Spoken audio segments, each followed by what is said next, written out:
Hi everyone, my name is Steve Beckow and I'm the founding editor of the Golden Age of Gaia.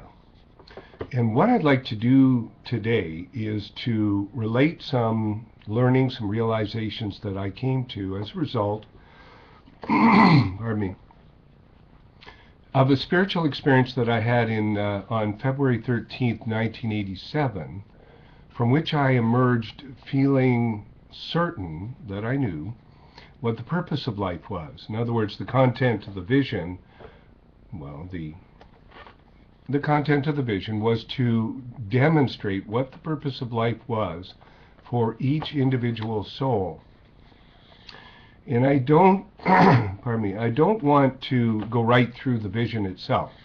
You can read about the vision if you go to the goldenageofgaia.com site, and in the search box in the upper right-hand corner, enter ch.13 epilogue, which means chapter 13 epilogue, and it's the last chapter of the book, The Purpose of Life is Enlightenment. Now, this last chapter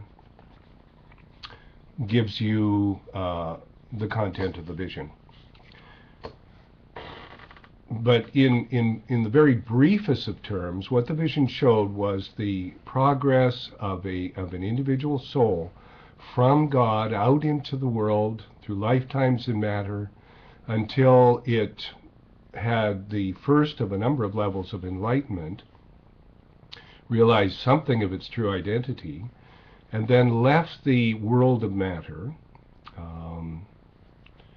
and streaked back to the large golden star, which was the vision's representation of God. So what it showed me is that the total journey that we follow, lifetime after lifetime, could be described as going from God to God. And it had us go out into the world and learn. And the world is a school of experience, and learn about our true identity. The whole purpose of life was to learn our true identity, and our true identity is God. Now, for those who don't want to think of themselves as God, well, you can think of yourself as a child of God or as a fragment of God. But then, if you remember that everything in the world is God, then it shouldn't be too much of a stretch of the imagination to think, that we ourselves are God. If everything is God, then why would we not be God as well? The actors in this tableau that I saw were a large golden sun.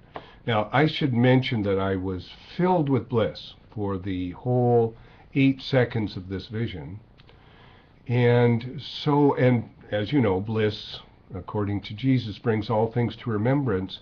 It increases our ability to know. So I knew who the actors in this tableau were. There was a large golden sun, which I knew to be what Christians call God the Father, and what Hindus call Brahman. Out from that large golden sun was a small golden star, which I knew immediately to be Christians call it God the Son. You could call it the Self. You could call it what Hindus call it the Atman. And that streaked off into space, and I found that I had the ability to move instantaneously through space to wherever I wanted to go. And so I asked myself where it had gone, and I immediately saw that it had gone vast distances and was now immersed in a kind of a cloud, which I knew to be what Christians call the Holy Spirit, what Hindus call Shakti or energy, and they also call it the Divine Mother. And it was going down through coils, which I knew to be lifetimes in matter. So I had now identified the 3 actors in this drama: God the Father, the Self, God the Son, you could call it the Christ. There's so many names for it. You could call it the Pearl of Great Price, or the treasure buried in the field. The field is the body, or specifically the heart, and the self, the child of God, is, so to speak, buried in the heart. You could call it the mustard seed that grew into great tree, the great fish among fish. Jesus talked about it quite a bit. In other words, he talked about the Christ, the self, the child of God, a great deal. And much of what he told about in his parables was how that child of God could complete the journey from God to God. So the New Testament, then, viewed from one angle, is a discussion of how we can complete the purpose of life, journeying from God to God, realizing our true essence, realizing that we are God. Now, once this vision was over, well, it ended when the child of God returned to the Father and disappeared, and I found myself saying, oh, okay, well then, the purpose of life is enlightenment. And that is the purpose of life when viewed from our perspective. Now, when viewed from God's own perspective, I imagine, and I say this based on readings of the enlightened masters of all ages, because for the 10 years following this vision, I did nothing but read the enlightened works of masters of all ages. From God's perspective, the purpose of life is for God to meet God. Now again, if you think of it for a moment, supposing this room is all there is, and supposing that God is all there is, then God would fill this whole room, and there would be no place where God was not. If that's the case, where's the place for another? There is no place for another. God fills this whole room. Where is there place for a mirror? Where is there place for a camera, such as the one I'm speaking into now? There is no place. The only way that God could meet God was to create temporary beings, illusory beings, dream beings. Supposing I painted pictures on each of my fingers and called them finger puppets. If one of my fingers could realize me, this would be about the situation of us realizing that we're God. We're like the finger, we're connected to the body, we're connected to God, and we're not really separate from God. We aren't separate at all from God. We're a part of God. And so if a finger puppet realized God, that's about the situation that we're in, realizing God ourselves. When we realize God, God has an experience of himself, herself, itself. God has no gender. God, since God is all there is, then the Holy Spirit is also God. The child of God is God. All of space was God. The only thing I didn't focus on in this vision was the blackness behind all these figures. Of course, if I had, then I'd be looking at God in God's formless identity. But I wasn't fast enough to think of focusing on the darkness. God is, in God's native form, formless, transcendent. It isn't that there's nothing in God. It isn't that one could say that God is empty, but God is empty of all form.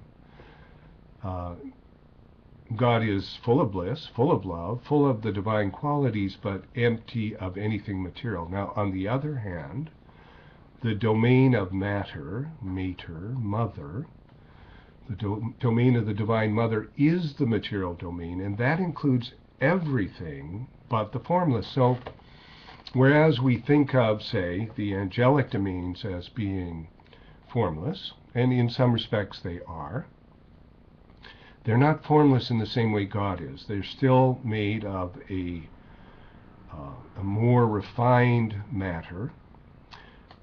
Everything except the formless God could be said to be material. It's just that the matter is more and more refined as we progress. Now, to say that we progress begs the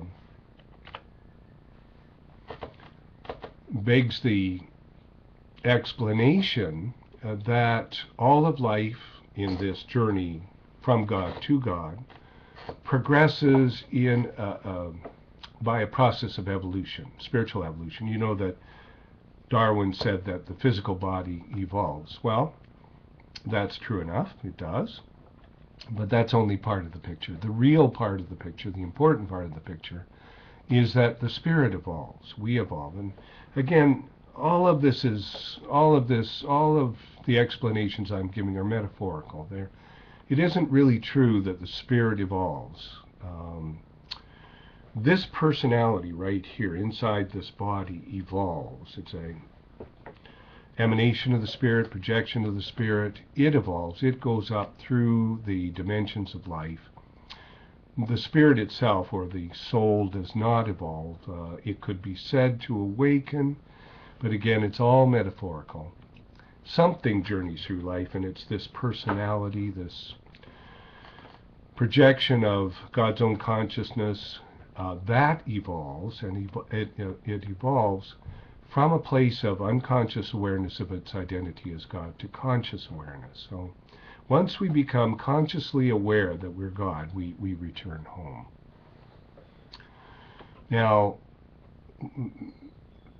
Rumi had a very nice poem in which he talked about evolving from mineral to plant to animal to human, and he said he had one more stage to go, and that was the stage as an angel, and then he would return to nothingness, and he yearned for nothing more than nothingness, than to be dissolved. That's one way anyways, of describing the stages of evolution from material through plant, through animal, through human, through angelic, and back to God. But there are other ways of describing it. One could talk about dimensions, levels of existence. We here right now are in the third dimension, which is a dimension, while it's characterized by self-consciousness. And by self-consciousness, I mean the ability to make of myself an object of attention, but I can also make of anything an object of attention. I can even make of God an object of attention. And I can make of something in the distant past an object of attention, and something possibly existing in the future an object of attention. I can make an emotion an object of attention. So we humans are, and some animals as well maybe, are characterized by self-consciousness, the ability to use reflective consciousness to make an object of ourselves.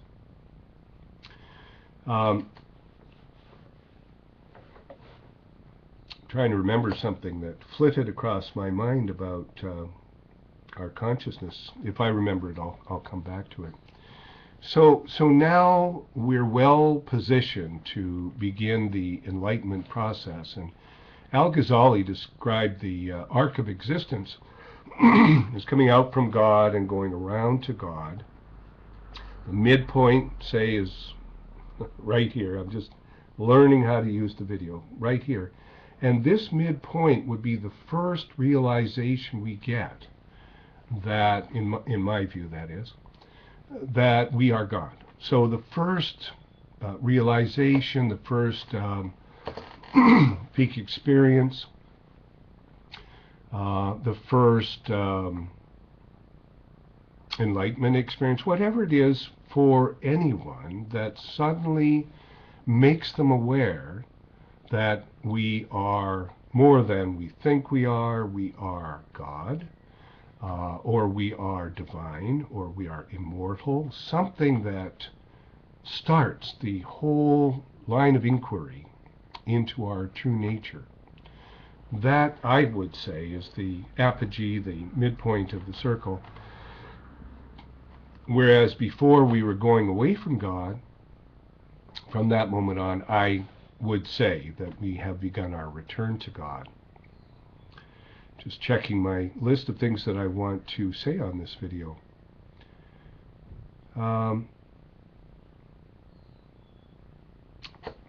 Yes, that's what I wanted to say. I wanted to talk about the third dimension, which is what we're in right now, and dualistic consciousness and unitive consciousness. The third dimension.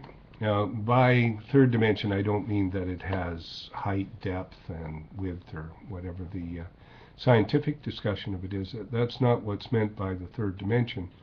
The third dimension refers to a ladder of consciousness. Remember, Jacob dreamt of a ladder of consciousness, which is characterized by self-consciousness and dualistic consciousness. Now, dualistic consciousness means that I see you and I as different, as separate.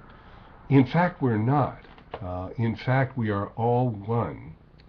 But to have the experience, the deeply experienced point of view that we're all one, would mean that I had what state of consciousness called unitive consciousness, and that does not develop till the fifth dimension, and that is in effect where the shift in consciousness that's happening on the planet right now will take us. Now, you're probably saying, well, what about the fourth dimension? The fourth dimension is known to anyone who's read afterlife literature, and it's called the astral plane, the plane of desire. That's the plane we go to after death, usually, and it's a wonderful place to be. We may be in the fourth dimension at this moment, or at least passing through it and experiencing it in some of its phases. It's still a plane of dualistic consciousness. So where we're headed as a result of the planetary shift in consciousness that's happening at this present time is not simply to another plane of dualistic consciousness, but to the first plane of unitive consciousness, and that is the fifth dimension. On the other side of life, and on the planes of life after death, the fifth dimension would be called the mental plane, and it's widely known. I've written a book called New Maps of Heaven. I think you only have to Google that, New Maps of Heaven, to find the URL, and that describes life on the other side of death. Actually, we never die, so the body dies, this dies, but we never die. We just keep progressing through lifetime after lifetime on our journey back to God. Reading about life after death is really very, very, very inspiring and interesting, and I encourage you to read New Maps of Heaven. It tells us a lot about what we can expect ahead, because when you're reading about life on the mental plane, you're reading about life in the fifth dimension. So we are moving from the third dimension to the fifth, and we're doing so in a gradual process.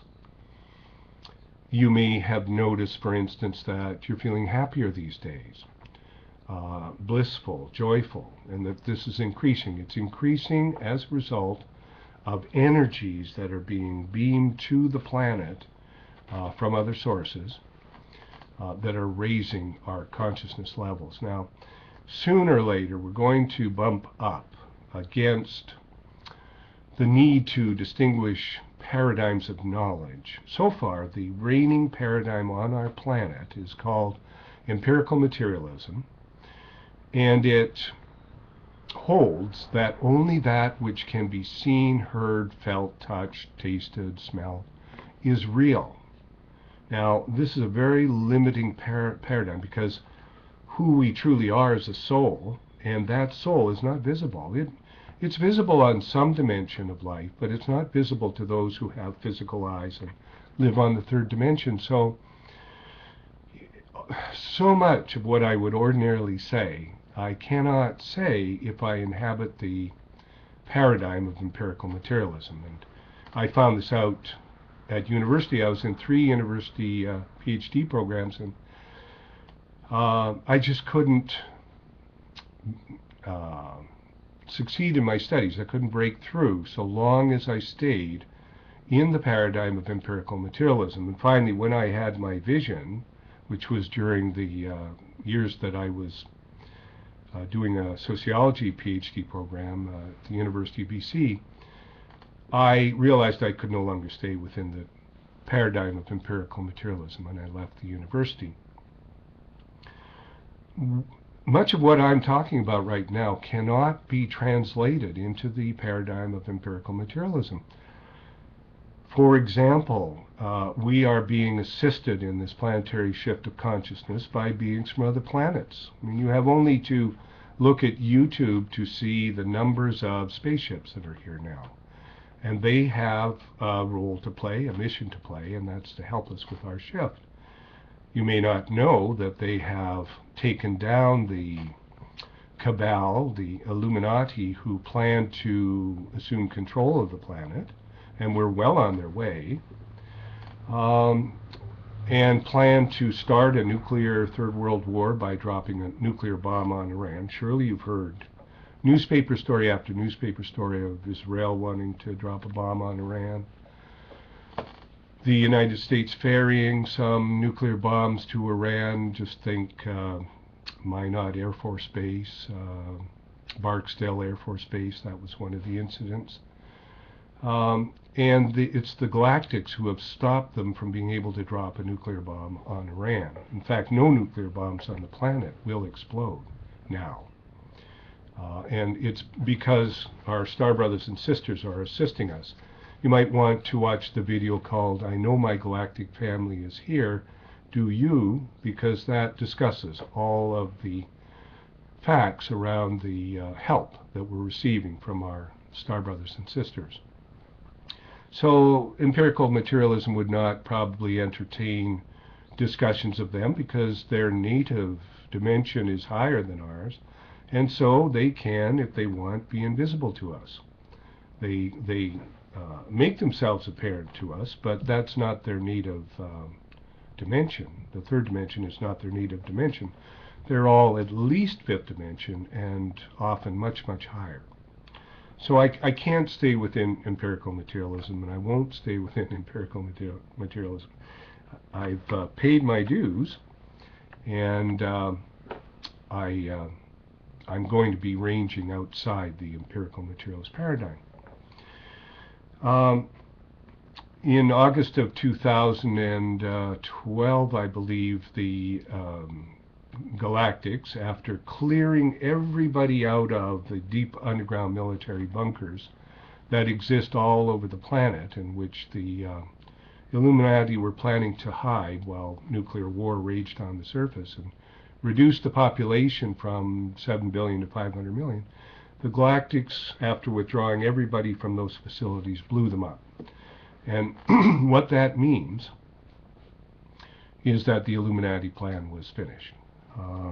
They also stopped weather warfare weapons like HARP, High Altitude Auroral Research Project, that was causing all the earthquakes and tsunamis and hurricanes. You notice that in the last year, we really haven't had very much severe weather, and that's because our galactic family has taken these weapons away from the cabal. So I don't know if you've noticed, but life is getting better on the planet, except in a few trouble spots like Syria. Regimes have fallen all over the planet, so Arab Spring brought down a number of regimes. The economy in Europe is teetering. It won't fall completely, but it will be replaced by a new economy. And you can read about that on the Golden Age of Gaia. And in addition, new governments are springing up that serve the people. Aung San Suu Kyi in Burma is now allowed to roam freely. So these are changes. These are real changes that are happening. And I could go on discussing other changes. Things are changing. They are improving. We're heading towards a planetary shift in consciousness that will take us out of dualistic consciousness. So out of seeing each other as separate and different and competing and feeling that we have to look out for number one and being greedy and exploitative, persecuting women, persecuting children, persecuting people who aren't of our faith, aren't of our nationality, aren't of our income class. All of that is changing. All of that is lifting.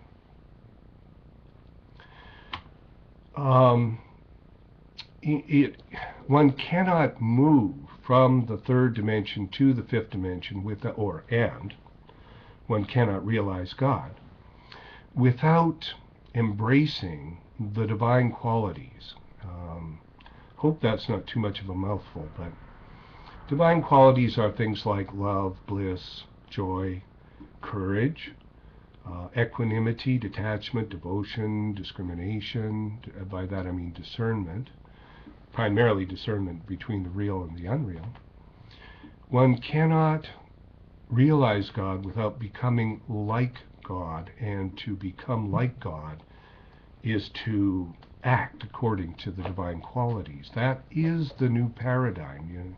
You may have heard it said that we're moving from the old paradigm to the new paradigm, and the old paradigm was dualistic. It was about eating somebody else's lunch before they ate your lunch. It was about attack and defense and nature being red in tooth and claw, social Darwinism, all the things that have practically ruined this world. The new paradigm is about cooperation, love, acceptance, being our brother's keeper, relieving homelessness, poverty, hunger. We are moving in that direction. We're moving in that direction rather fast. So we're embracing the new paradigm of love and truth and peace. World peace is returning to the earth. Those who refuse to embrace it, and that's a perfectly legitimate choice, will gradually be separating from the group, and they'll remain in third dimensionality. And those who accept the new paradigm, those who accept the shift in consciousness, open to it, and assimilate enough light to be able to comfortably live in a higher dimension, because it's uncomfortable living in a higher dimension if you haven't assimilated enough light. Those who open to it and assimilate the light, and it's not hard. This is not at all an elitist or exclusive process. On the contrary, it's an inclusive process. There, all you have to do is choose it and open to the light. I mean, how is that difficult? Those who do will find their consciousness elevating and their point of view shifting to the fifth dimension. It's not that we're going to go anywhere in geographical terms. It's that our frequency will shift from that which would have us see third dimensional things and objects to that which would have us see and live among fifth dimensional things and objects. Many people will find themselves going much higher than the fifth dimension, some to the seventh, some to the ninth, some to the 11th.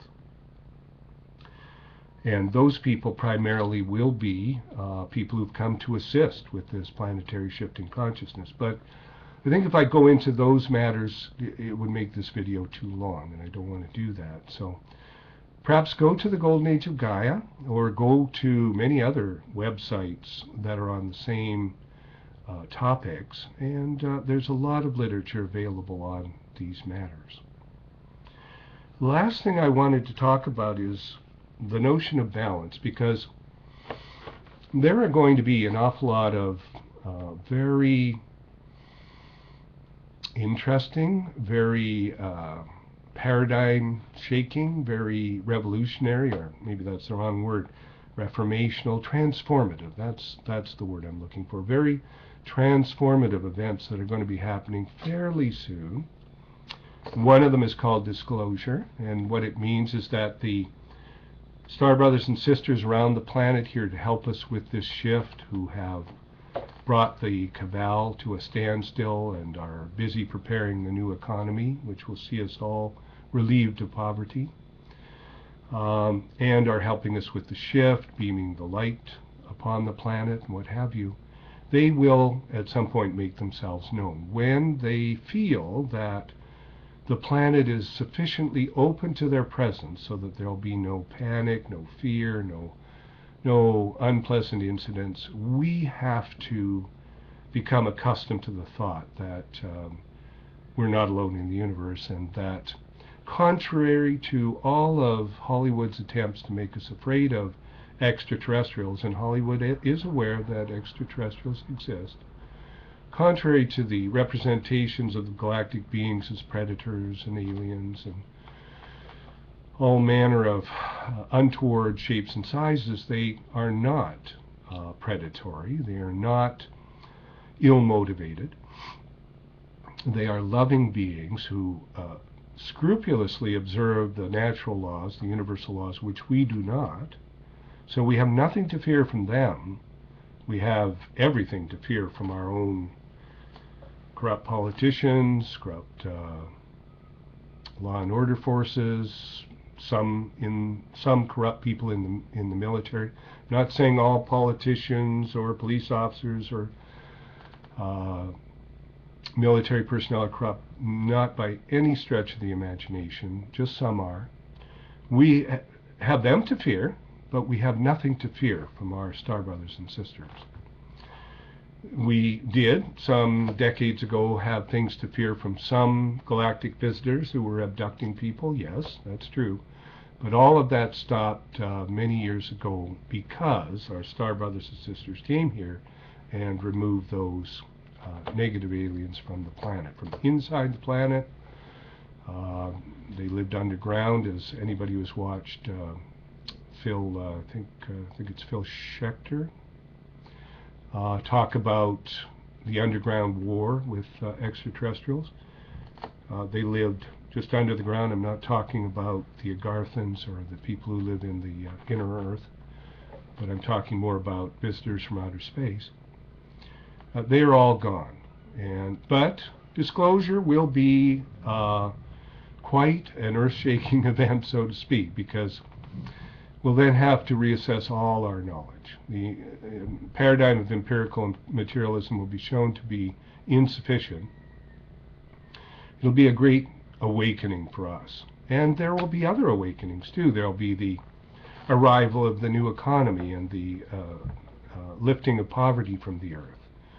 There will be the creation of new governments in many countries.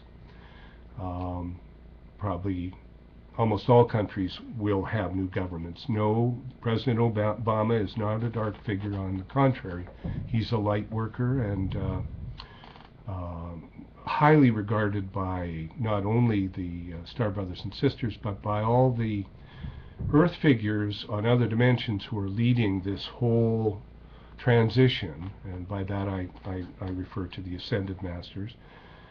I shudder to mention the angels, but we're going to have to get used to it. Angels do exist, and they are overseeing this whole process. Archangel Michael is probably the leading entity in the shift that's occurring. So we're just going to have to get used to it. These beings do exist, and they are leading this transition. So when these events happen, and this is the last point I want to make on this video, I apologize for taking so long to do it, but the most important qualities for us are balance, calmness, openness. Those of us who know what's going on, those of us who are informed, those of us who realize the total process, and I would add that President Obama does know the total process. Some of the actions he's taking right now seem difficult to understand, but they are not when you understand the perspective behind them. I don't have time to explain some of the things which people at this moment are quite incensed about, but there is an explanation for it. The biggest explanation is we're right at the end of this reign of the cabal, so everything's going to change fairly soon, and President Obama knows it, and so there's no need to worry about things that look as if they're going awry. They're not going awry. The most important thing for us who know about this transition that's occurring is to remain balanced. If I were to use one word, choose one word, I'd say balance. Now, balance does not mean this side of the scale weighs the same as the other side of the scale, so they stay here. That is not the spiritual concept of balance. The spiritual concept of balance means remaining in the middle, remaining in the center, remaining in the heart. So not wildly gyrating. Let me see if I can get myself positioned on the video here. Not wildly gyrating out on the peripheries. Not upset, not delirious with excitement, not angry, not all the emotions and states of being that would have us be on our peripheries, but in the center, equanimous, detached, peaceful, tranquil, because the events that are going to be happening are going to cause, well, I'm being facetious, but they'll cause our hair to stand on end. Not that I have a lot of it. But they will challenge us. And what we need to do, those of us who are aware of what's going on, is to remain balanced, remain calm, provide explanations if we can. But just reassure people that this is all going according to a divine plan. Yes, it is. The Divine Mother's plan. And everything's going to be wonderful. We're going to be so blessed, so blissful, so joyful, so happy, so comfortable when we move further into this transition, that we'll forget all our troubles in a very short time. But the most important thing is to remain balanced, i.e. in the center, in equilibrium. If the ends of the teeter-totter are out here, it's very difficult doing this on a video because I move the wrong hand. But if the ends of the teeter-totter are out here, when the teeter-totter is in the middle, if you can imagine walking in the middle to the fulcrum, then that would be being in balance. And being in balance means we need to clear our upsets rather than projecting our upsets outwards and saying, you made me angry. We'll need to be with them and allow them to percolate up and experience them through to completion, and then allow them to be released and disappear. And in fact, that's happening a lot lately. I could go on, but I think that's probably taxing your desire to be listening enough. I do thank you for listening. These are very, very important matters, and they need to be more generally known. So thank you very much for giving me your attention. Now, some resources: the Golden Age of Gaia, that's http:// all one word, goldenageofgaia.com. If you search on Steve Beckow, B-E-C-K-O-W, in little quotation marks, Boolean search, little quotation marks, and enter first contact, also in quotation marks, you'll go to a database on everything that's happening right now. If you want to read about life after death, again, new maps of heaven in quotation marks. If you want to read about enlightenment and the father, mother, and child, or as Hindus call it, Brahman, Atman, and Shakti, then go to the essays of Brother Anonymous. I needed to call myself Brother Anonymous for many years so that I could publish on the internet and not affect the company I worked for. A lot of my books have been published pseudonymously.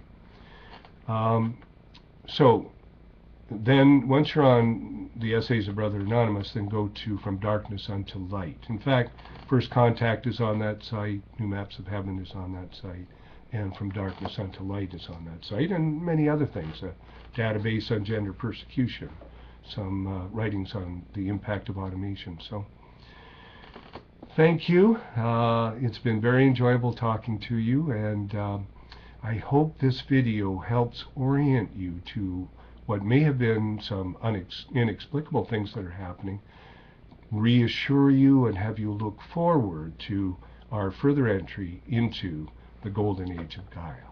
Thank you.